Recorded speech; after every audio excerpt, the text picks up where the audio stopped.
Kabar perceraian Benny Hinn dan Susan Hinn kedua kalinya di bulan November 2025 menjadi berita viral yang wajib jadi perenungan kita bersama agar hal serupa tidak terjadi di dalam pernikahan kita. Sebelum saya memulai, saya mau disclaimer lebih dulu bahwa podcast ini tidak bertujuan menghakimi, tetapi menjadikan sebagai sebuah bahan pembelajaran kita bersama agar kita menghindari hal-hal yang keliru dan memperbaiki dan melakukan hal-hal yang baik. Jika Anda diberkati oleh program ini, jangan lupa untuk Anda share kepada teman-teman Anda dan juga komen yang baik, pencet like-nya, jempolnya, serta subscribe YouTube channel Bethany Miracle Center. Nah, sejarah pernikahan Benny Hinn dan Susan Hinn. Awal pertemuan itu adalah 1980-an. Benny Hinn dan Susan Hinn Harten pertama kali bertemu pada akhir 1970-an. Susan berasal dari keluarga hamba Tuhan. Ayahnya adalah pendeta Roy Harten, seorang tokoh rohani gembala di Orlando, Florida. Lalu akhirnya Benny Hinn dan Susan menikah pada tanggal 4 Agustus 1980. Dari pernikahan itu mereka dikaruniai 3 putri, Jessica, Natasha, Hannah, dan 1 putra, Josh Hinn. Selama puluhan tahun Susan aktif mendampingi pelayanan Benny Hinn. Ia terlibat dalam pelayanan wanita dan doa. Namun, tekanan dalam pelayanan global, jadwal yang padat, dinamika keluarga, serta masalah pribadi menyebabkan hubungan mereka mulai mengalami ketegangan di tahun-tahun 2000-an. Akhirnya, pada tanggal 1 Februari 2010, Susan mengajukan gugatan cerai di Orange County, California, dengan alasan perbedaan yang tidak dapat didamaikan lagi. Susan pada masa itu juga mengalami perjuangan emosi dan spiritual, termasuk masalah ketergantungan obat resep yang kemudian ia akui dan sembuh dari sana. Perceraian ini menjadi sorotan internasional karena popularitas Benny Hinn sebagai tokoh pelayanan global, dan itu akhirnya mengguncang dalam pelayanannya. Setelah perceraian, baik Benny Hinn maupun Susan menjalani proses pemulihan pribadi. Susan mengalami pertobatan dan pemulihan rohani yang kuat. Benny juga menjalani masa refleksi panjang tentang keluarga, pelayanannya, dan hubungannya dengan Tuhan.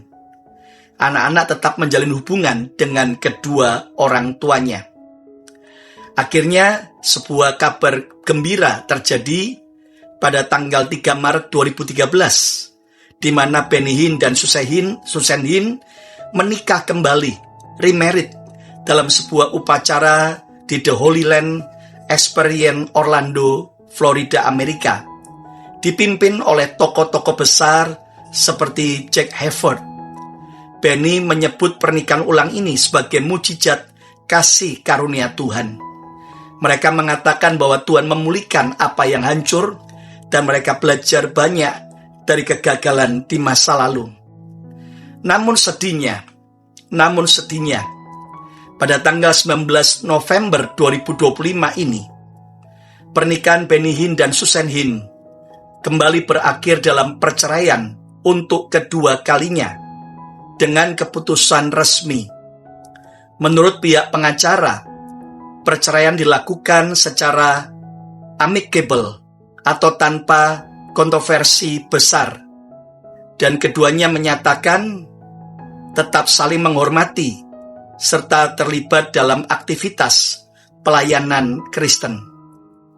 Dalam komentar sebelumnya, Benny sempat mengatakan bahwa kesibukan pelayanannya membuat ia terlalu lupa pada keluarga, dan bahwa itu kemungkinan besar berkontribusi pada runtuhnya pernikahan mereka.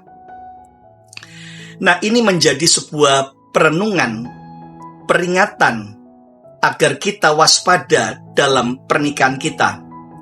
Nah, tema Mezbah Mujizat hari ini adalah bom waktu dalam pernikahan yang sedang berdetik di banyak rumah tangga tanpa mereka sadari. Hari ini saya mau berbicara sesuatu yang tidak banyak dibahas, tetapi menghancurkan banyak rumah tangga diam-diam. Apa itu? Itulah bom waktu. Itulah bom waktu. Perceraian tidak dimulai langsung dari sebuah skandal besar. Tidak dimulai langsung dari sebuah perselingkuhan. Tetapi dimulai adanya bom waktu. Justru dari hal-hal kecil yang diabaikan, yang terus berdetik, yang dibiarkan sampai akhirnya dor meledak dan rumah tangga akhirnya berantakan. Dan yang lebih mengerikan adalah bahwa pasangan tidak sadar kalau mereka sedang duduk di atas bom waktu. Ayo, saudara, jika Anda tidak mau ada bom waktu yang terus berjalan di dalam pernikahan keluarga kita, coba katakan, saya mau menghentikan bom waktu. Saya mau menghentikan bom waktu. Dan izinkan saya hari ini mengupas 6 bom waktu dalam pernikahan yang harus diwaspadai. Lengkap dengan solusi praktis supaya pernikahan kita bukan cuman bertahan, tapi dipulihkan, bahagia, serta diberkati. Yang mau, ayo coba katakan, pernikahan saya harus dipulihkan. Ayo lagi coba ketik, pernikahan saya harus dipulihkan. Apa saja 6 bom waktu dalam pernikahan yang harus segera kita matikan? Yang pertama adalah komunikasi yang mati pelan-pelan. Komunikasi yang mati itu tidak terdengar, tidak meledak, dan tidak bikin drama. Komunikasi yang mati akan membuat jarak sedikit demi sedikit, sampai akhirnya dua orang yang dahulu saling jatuh cinta sekarang terasa jauh, hanya sekedar teman serumah. Alkitab berkata dalam Lukas 11 ayat 17, setiap kerajaan yang terpecah-pecah pasti binasa. Pernikahan adalah sebuah kerajaan kecil, dan kerajaan itu bisa runtuh bukan karena badai besar, tetapi karena dua hati yang berhenti berkomunikasi. Karena dua hati yang mulai terdapat jarak dalam komunikasi.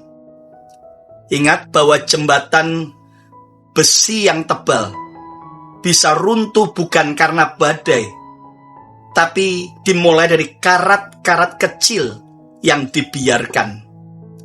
Bagaimana dengan komunikasi dalam pernikahan Anda selama ini? Apakah pernikahan Anda dipenuhi dengan komunikasi yang tegang, teriakan, makian, saling merendahkan? Nah, mari kita belajar supaya akhirnya kita tidak membiarkan bom waktu komunikasi yang rusak itu membuat suatu hari meledak. Lalu apa solusi praktisnya? Mari mulai hari ini kita belajar meningkatkan komunikasi dalam keluarga. Komunikasi suami istri, orang tua anak, bukan hanya sekedar omon-omon biasa, tapi sebuah deep talk, sebuah perkataan yang mendalam, yang membahas dari hati ke hati. Mungkin kita mulai untuk wajib 10 menit berbicara, hati ke hati, setiap hari, tanpa handphone, tanpa gangguan, tanpa TV, tanpa menghakimi. Lalu belajar kalimat ini, aku ingin mengerti perasaanmu. Aku ingin peduli Coba kamu cerita dengan aku. Tanpa kita memotong, tanpa kita menghakimi, tanpa kita marah. Jangan biarkan satu hari lewat dengan ketegangan yang tidak dibereskan. Pernikahan tidak hancur karena teriakan keras, tetapi karena percakapan yang renggang dan yang makin jarang. Kalau kita lebih suka ngobrol dengan teman atau orang lain selain pasangan kita, selain anggota inti keluarga kita, maka itu sudah sesuatu indikasi ada bom waktu komunikasi yang rusak, yang harus segera kita perbaiki. Suami istri harusnya paling enak diajak ngobrol. Saya dengan istri sudah begitu enak ngobrol, walaupun kami punya keunikan masing-masing. Tetapi ayo, bagaimana dengan komunikasi dalam pernikahan kita? Bagaimana kita bisa memahami pasangan? Bagaimana pasangan bisa memahami kita kalau komunikasi itu sudah putus atau berantakan? Mari kita belajar untuk tingkatkan kembali komunikasi yang sehat, komunikasi yang saling terbuka, tanpa menghakimi, tanpa emosi. Waktu dulu pacaran kita bisa, tetapi kenapa hari ini kita tidak bisa? Ayo, sebelum terlambat, jangan sampai bom waktu itu meledak dan menghancurkan dan merusak masa depan anak-anak, masa depan keluarga kita, bahkan mempermalukan nama Tuhan. Bom waktu yang kedua adalah kekecewaan dan kepahitan yang tidak pernah diselesaikan. Seringkali tanpa sadar kita biarkan kekecewaan dan kepahitan ada dalam hidup kita, ada di hati pasangan kita, ada di hati anak-anak kita, di orang tua kita. Nah, kekecewaan terjadi akibat ekspektasi yang terlalu tinggi, akibat pengharapan, tuntutan. Kita menuntut pasangan kita terlalu tinggi, padahal kita sendiri juga sadar kita punya banyak kekurangan. Stop tuntutan dan belajarlah mulai dari penerimaan dan rasa syukur. Kekecewaan terjadi akibat kita suka membandingkan dengan yang lain. Kenapa kamu tidak sekurus orang itu? Kenapa kamu tidak secantik, seganteng orang itu? Kenapa kamu tidak selucu orang itu? Kenapa anak kita tidak sepandai anak yang lain? Nah, itu akan bisa menimbulkan kekecewaan yang akan menjadi bom waktu yang merusak pernikahan dan keluarga kita. Bahayanya, jika kekecewaan terus dibiarkan, akan menggerus perasaan cinta, menimbulkan cinta yang tawar, dingin, serta membawa kepahitan demi kepahitan. Ingat bahwa kepahitan bukan sekedar luka, tapi kepahitan itu adalah luka yang disimpan terlalu lama. Luka yang dibiarkan terlalu lama. Ibrani 12 ayat 15 berkata, akar pahit akan menimbulkan kerusuhan. Kerusuhan itu bukan karena orang lain. Kerusuhan dalam keluarga, dalam rumah tangga, itu akibat akar pahit dalam diri kita yang tidak segera kita bereskan. Kekecewaan dan kepahitan itu akan membuat pernikahan kita dalam ancaman. Ingat bahwa infeksi kecil lebih mematikan daripada luka besar jika infeksi itu dibiarkan. Lalu bagaimana solusinya? Stop membandingkan dengan orang lain. Itu sebabnya dalam 10 perintah Allah yang ke-10 dikatakan, jangan mengingini istri orang lain, rumah orang lain, ladang orang lain. Itu artinya kita harus stop membandingkan diri kita, pasangan kita, keluarga kita, anak kita, orang tua kita dengan yang lain. Lalu juga berhenti menyangkali luka. Berhenti menyangkali kekecewaan dan kepahitan. Namun kita harus berani mengakui dan hadapi. Minta ampun serta mengampuni. Jangan lewat dari 24 jam. Kalau perlu tuliskan rasa sakitmu supaya bisa dirilis. Tapi segala delete. Jangan diposting di sosial media Anda. Ingat, orang yang membaca luapan hatimu yang sedang pahit dan kecewa di sosial media, mereka akan menjadi penonton dan hakim yang akan memberikan begitu banyak hal-hal buruk dalam hidup kita. Nah, ingat bahwa yang paling berbahagia itu adalah saat kita melepaskan pengampunan, saat kita diampuni, saat kita diterima apa adanya tanpa membandingkan. Tapi ingat, hal yang paling berbahaya bukan rasa sakitnya, tetapi ketika kita pura-pura tidak sakit. Ayo hari ini bereskan, akui di hadapan Tuhan, di hadapan pasangan kita, setiap kekecewaan, kepahitan, supaya kita akhirnya tidak membiarkan bom waktu meledak dan merusak pernikahan kita. Yang mau ayo coba ketik katakan, saya mau selesaikan kekecewaan dan kepahitan. Ya, selesaikan bukan dengan cara emosi, bukan dengan cara berpisah, bukan dengan cara kemudian membalas lebih jahat, tapi selesaikan dengan kasih, pengampunan. Kalau kita saja diampuni oleh Tuhan, mengapa kita tidak memberikan pengampunan? Bom waktu yang ketiga yang bisa meledak dan menghancurkan pernikahan adalah prioritas yang bergeser perlahan.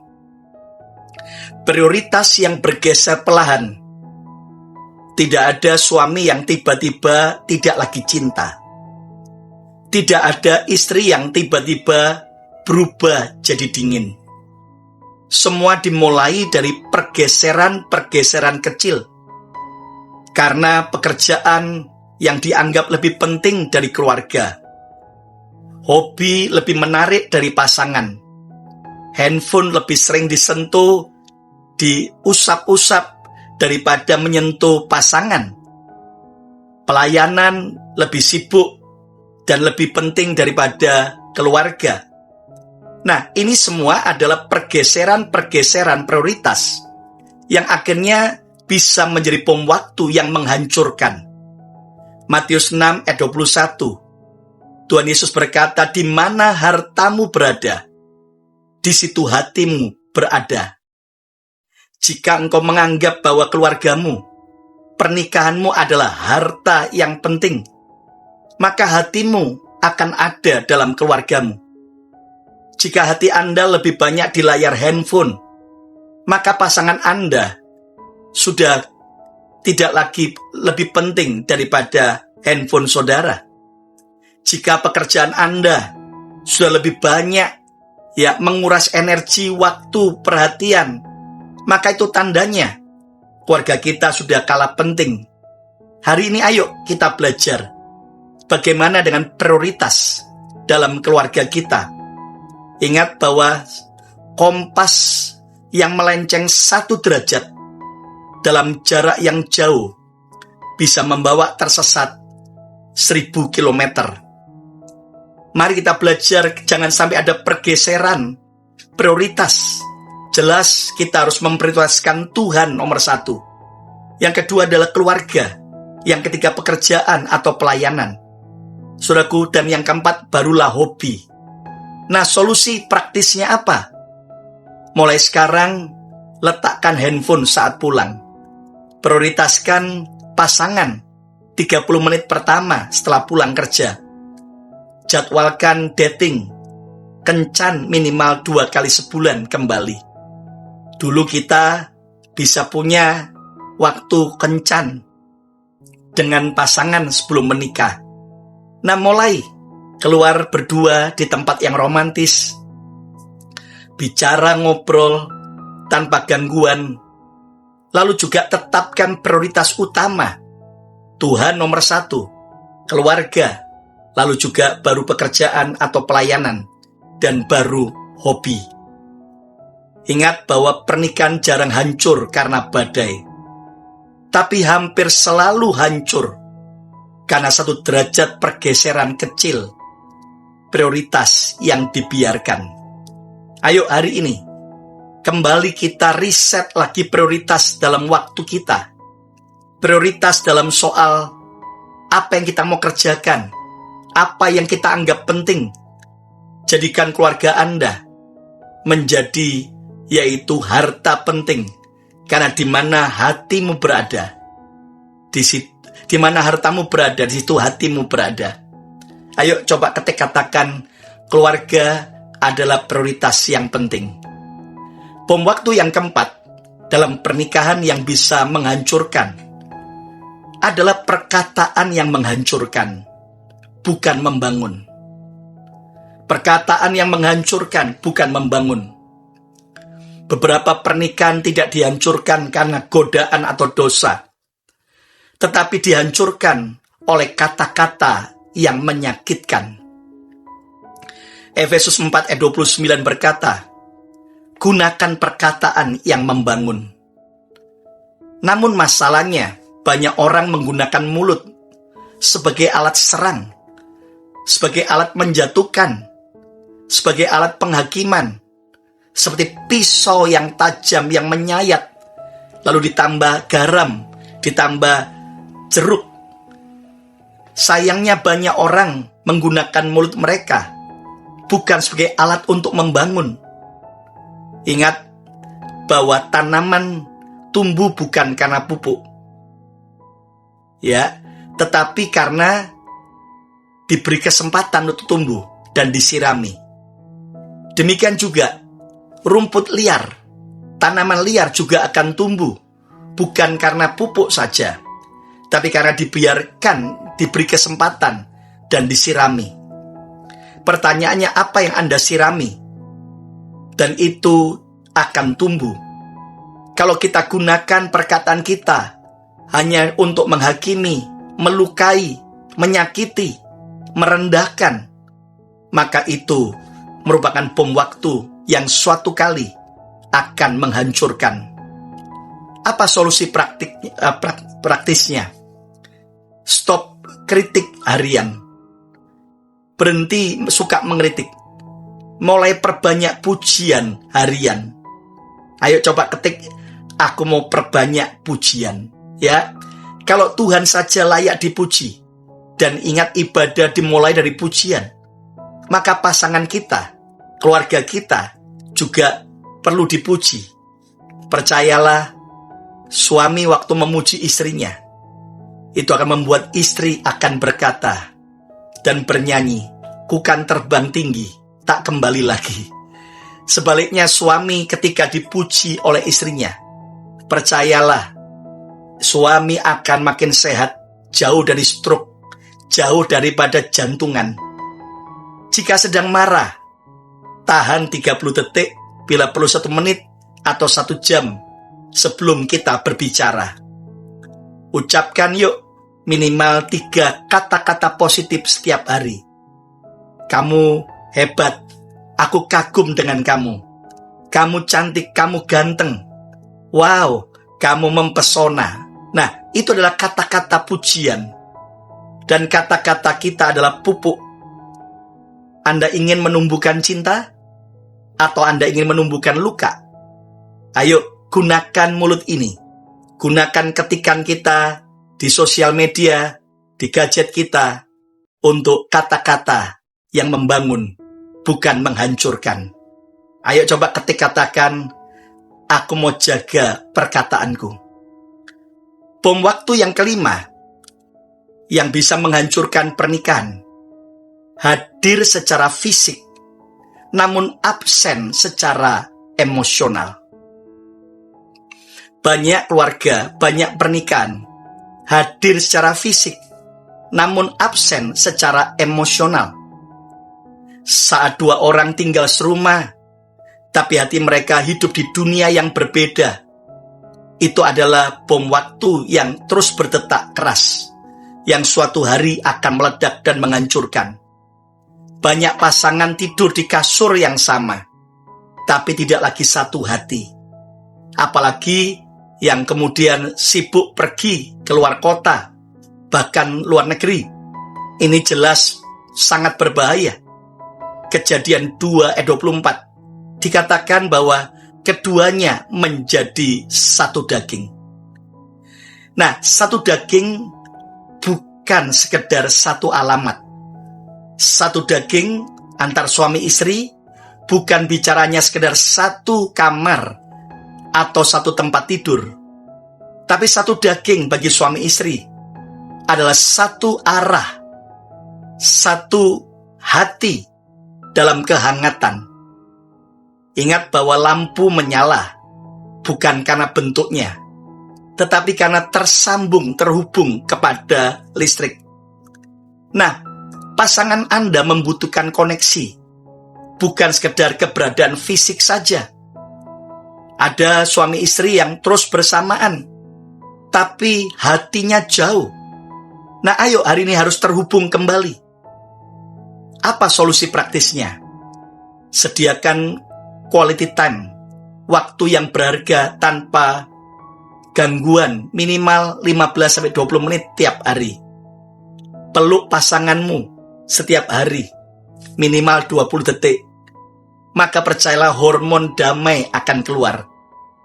Belajar mendengar tanpa menyelah, dan bercanda, tapi yang sehat. Ingat bahwa dekat fisik tidak menjamin dekat hati. Namun kedekatan hati butuh usaha bersama. Yang mau coba ketik katakan, hatiku harus dekat. Ya, bom waktu yang keenam, yang terakhir, yang bisa merusak, menghancurkan keluarga, adalah rohani yang kering. Dan ini adalah bom waktu yang paling berbahaya. Rohani yang kering. Tidak ada yang lebih berbahaya daripada pasangan yang melakukan pernikahan tanpa Tuhan. Saya ulangi lagi, tidak ada yang lebih berbahaya daripada pasangan yang melakukan pernikahan tanpa Tuhan. Lihat Pengkhotbah 4:12. Alkitab berkata, tali 3 lembar tidak mudah diputuskan. Lihat, dalam pernikahan digambarkan bukan tali 2 lembar, tapi tali 3 lembar. Apakah berarti harus ada pihak ketiga? Jelas bukan orang lain. Tapi pihak yang ketiga dalam pernikahan di sini adalah Tuhan. Pernikahan yang menghadirkan Tuhan. Pernikahan yang dijalani bersama dengan Tuhan. Itu akan membuat pernikahan terjaga, terselamatkan. Namun saat Tuhan keluar dari pusat pernikahan, maka ego akan masuk ke tengah. Dan ego selalu akan menghancurkan pernikahan dan rumah tangga. Mungkin Anda berkata, Pastor Lukas, bukankah Benny Hinn dan Susan Hinn pelayanan hamba Tuhan, ngerti firman? Oh betul, tetapi itu tidak menjamin bahwa mereka yang melayani rohaninya penuh dengan yaitu kepuasan. Ada banyak orang berbicara tentang Tuhan, tapi jarang bicara dengan Tuhan secara pribadi. Ada banyak orang melayani, tapi rohaninya kering, karena tidak punya waktu pribadi dengan Tuhan. Ayo hari ini, jangan sampai kita mengalami kekeringan rohani. Itu yang akan membawa sebuah dampak kering di jiwa akhirnya. Lalu kemudian kering di cinta. Lalu akhirnya kering dalam semua pernikahan dan keluarga. Ingat, Yesus adalah sumber cinta, sumber kasih. Dia adalah kasih. Kalau kita terhubung dengan Tuhan, kita menghadirkan Tuhan, tali 3 lembar tak mudah diputuskan. Hari ini, ingat bahwa kapal tanpa kompas bukan hanya tersesat, tapi bisa menjadi korban badai yang mengerikan. Bagaimana solusinya? Mulai doa bersama, suami istri, orang tua anak, dalam mesbah keluarga setiap hari. Pergi ke gereja bersama, prioritaskan ibadah, sesibuk apapun. Bangun altar dalam keluarga, baca ayat Alkitab bersama, nyanyi satu lagu pujian, lalu saling sharing, saling mendoakan. Ingat, masalah terbesar pernikahan bukan ketika kita menjauh dari pasangan, tapi ketika kita menjauh dari Tuhan. Hari ini putuskan, jangan pernah menjauh dari Tuhan. Ayo coba katakan, saya tidak mau menjauh dari Tuhan. Saudara, tidak ada pernikahan yang tiba-tiba meledak. Tidak ada rumah tangga yang tiba-tiba rusak. Ingat bahwa semua dimulai dari bom-bom waktu kecil, bom-bom waktu yang berdetik, bom-bom waktu yang dibiarkan, dan suatu hari akan meledak dan merusak dalam pernikahan. Hari ini, izinkan Roh Kudus menjamah hati kita yang keras, yang sudah kering, yang sudah kosong. Ayo, bom waktu apa yang ada dalam hidup pernikahan kita? Matikan sekarang sebelum itu meledak. Bereskan. Jika Anda mulai sadar, jika Anda merasa tertegur oleh podcast ini bukan kebetulan. Karena Tuhan sedang memberi kesempatan bagi keluarga kita, pernikahan kita, rumah tangga kita untuk dipulihkan. Ayo yang mau coba katakan, saya mau mematikan bom waktu. Saya mau mematikan bom waktu. Izinkan Yesus hadir dalam keluargamu. Kalau ada saudara yang belum percaya Yesus, terimalah Yesus sebagai Tuhan dan Juru Selamatmu. Kalau ada saudara yang sudah lama jauh dari Tuhan, sudah meninggalkan gereja, ayo kembali kepada cinta mula-mulamu kepada Tuhan. Ingat, ada 6 bom waktu yang bisa merusak pernikahan. Yang pertama, komunikasi yang mati pelan-pelan. Bagaimana komunikasi antara suami istri, orang tua anak? Yang kedua adalah kekecewaan dan kepahitan yang tidak pernah diselesaikan. Ayo hari ini akui, stop membandingkan, dan ampuni dan mengampuni. Bom waktu yang ketiga adalah prioritas yang bergeser perlahan-lahan. Ayo kembali riset kepada prioritas yang benar. Bom waktu yang keempat adalah perkataan yang menghancurkan, bukan membangun. Kembali kita jaga perkataan kita. Bom waktu yang kelima, hadir secara fisik, namun absen secara emosional. Ayo bangun koneksi kembali, kedekatan. Dan yang keenam, bom waktu itu adalah rohani yang kering. Pernikahan tanpa kehadiran Yesus akan membuat anggur yang manis akan habis. Tapi pernikahan yang melibatkan Yesus setiap hari akan mengubah air tawar menjadi anggur yang terbaik. Yang percaya katakan, Yesus sanggup memulihkan pernikahanku. Pernikahan tidak runtuh karena angin badai yang besar, tetapi akibat bom-bom kecil, bom-bom waktu yang tidak pernah kita pedulikan. Hari ini, ayo kita datang pada Tuhan. Siapa yang mau keluarga dan pernikahan kita dipulihkan? Angkat kedua tanganmu, mari kita berdoa. Tuhan, kami belajar hari ini dari pernikahan Benny Hinn dan Susan Hinn, agar kami tidak lagi mengulanginya. Biar mulai hari ini kami terus menghadirkan Tuhan dalam keluarga kami. Biar kami mau terus Tuhan, tidak hanya hadir secara fisik, tetapi juga secara emosional. Kami tidak mau Tuhan perkataan kami menghancurkan. Kami mau berhenti, tapi kami mulai mempunyai perkataan yang membangun, memuji, menguatkan, menyegarkan. Ampuni kalau prioritas kami bergeser. Mulai hari ini kami kembali mengutamakan hal yang penting, yang menjadi harta dalam keluarga kami, dalam hidup kami. Dan kami mau selesaikan setiap kekecewaan dan kepahitan. Dan kami mau membangun komunikasi yang intim, yang baik, yang sehat.